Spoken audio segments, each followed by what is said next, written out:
A gente tem um papo seríssimo, né?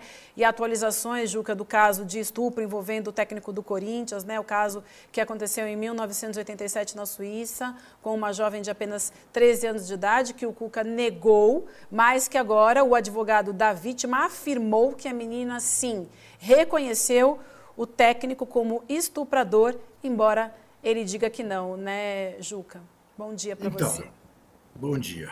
Veja, lembre-se que na segunda-feira eu dizia aqui que a torcida do Corinthians, a sociedade brasileira, estavam retornando um canto-chão que a torcida do Corinthians, durante a temporada que o Corinthians passou na Série B, entoava nos estádios. Não para, não para, não para.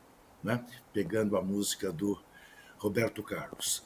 E o que nós estamos vendo é, felizmente, um trabalho da imprensa, da cidadania, que não para.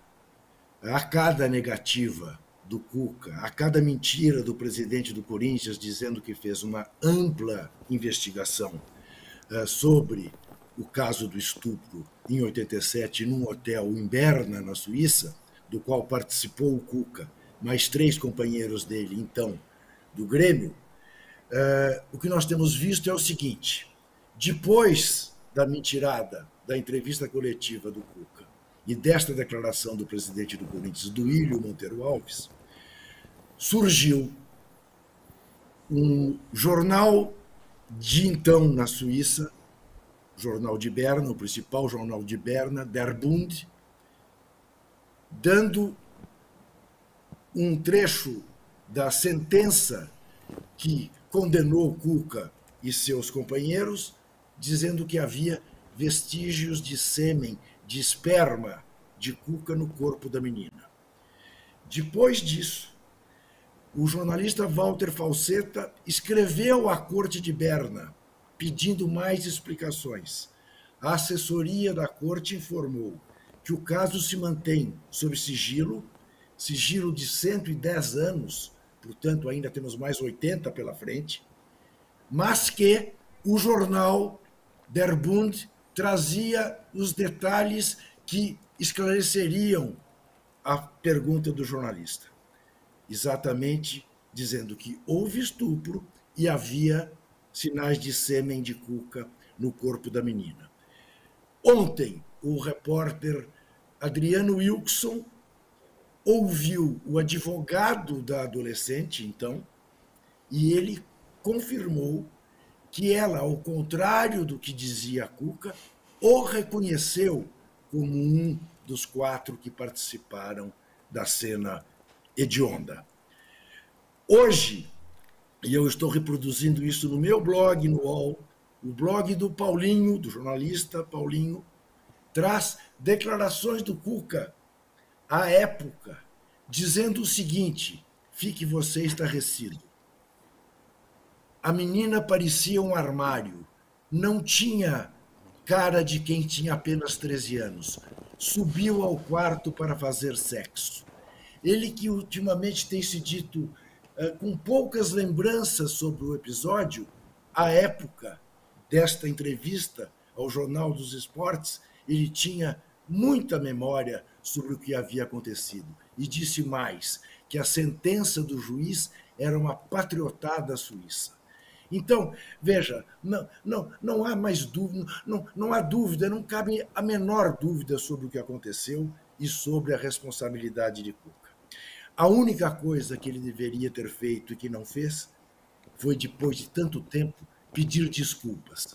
E ele não entendeu também, Vivian, o seguinte: uma coisa é, para usar uma imagem, é você ser candidato a prefeito de Curitiba. É importante. Curitiba é uma das capitais mais importantes do país. Ele que é curitibano. Outra coisa é você ser candidato à presidência do Brasil. O poder dos holofotes é outro. É outro. Ele, esse tempo todo, vinha se escondendo, coisa que fica impossível quando você assume um clube como o Corinthians, como o Flamengo, desta importância, com o número de torcedores que tem. Então, causa a revolta que está causando. Felizmente, eu volto a dizer, maior do que a vergonha que o Corinthians está passando, porque uma diretoria inepta e absolutamente insensível aos direitos humanos o contratou para técnico, maior do que isso tem sido a reação da cidadania contra esta contratação. E isto não vai parar enquanto ele lá estiver. Ou até que ele peça desculpas e convença a sociedade de que ele está, de fato, arrependido do que fez. É importantíssimo esse ponto que você trouxe. Não se trata de levar o Cuca à cadeia ou não, porque isso não vai acontecer. Ele, inclusive, foi condenado a 15 meses de prisão na época e não foi preso. Não é sobre isso. É sobre a violência contra a mulher. É uma questão moral e uma questão sobre violência. Isso precisa ser discutido. Isso é muito sério. E aí, nesse recorte, eu queria aproveitar que você está com a gente, porque eu fiquei aqui um pouco pensativa em relação à declaração no jogo do Inter, do time feminino do Corinthians, na segunda-feira, do técnico Arthur Elias. Porque, vamos lá, o que aconteceu? No jogo do Corinthians contra o Goiás, no domingo, as meninas da seleção feminina de futebol do Corinthians, do time, fizeram aquela manifestação que, inclusive, o Arthur Elias também divulgou nas redes sociais. Era uma manifestação que, obviamente, não citava o nome do Cuca, mas era direcionada a ele, sim. Né? Tem até aquela frase, respeita as minas, não é uma frase qualquer. A gente falou sobre isso com o Juca aqui na segunda-feira. Aí, no jogo, em entrevista à Sport TV, no jogo de segunda-feira, ele tenta minimizar e aí ele diz o seguinte: puxa, não era sobre isso diretamente, sobre a questão do Cuca.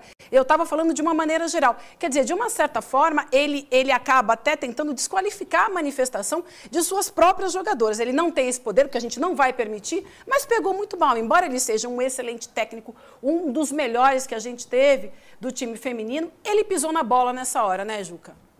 Então, foi bom você tocar nisso. Vamos lá. Vivian, primeiro, vamos entender o contexto da declaração, da nota das Brabas, as jogadoras de futebol do Corinthians. São funcionárias do clube. Portanto, obviamente, elas têm um limite do bom senso para fazer uma nota de repúdio. Para bom entendedor, meia palavra basta.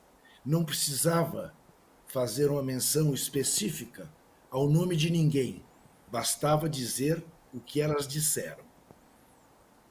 Respeito às minas não é uma frase apenas. Veja que é um detalhe que para muitos passou despercebido. Esta nota é tornada pública aos 87 minutos do jogo que os homens do Corinthians faziam em Goiás. Aos 87. 1987 foi o caso do estupro. Aos 87 ela solta a nota. O que se dá depois? Edu, talvez nem o Edu lembre, porque também é muito menino para lembrar. Mas obrigado.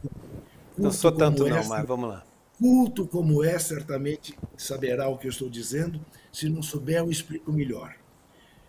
No auge da ditadura militar, havia um grupo de deputados do MDB chamado Os Autênticos, o Bloco dos Autênticos. Tinha gente da melhor qualidade.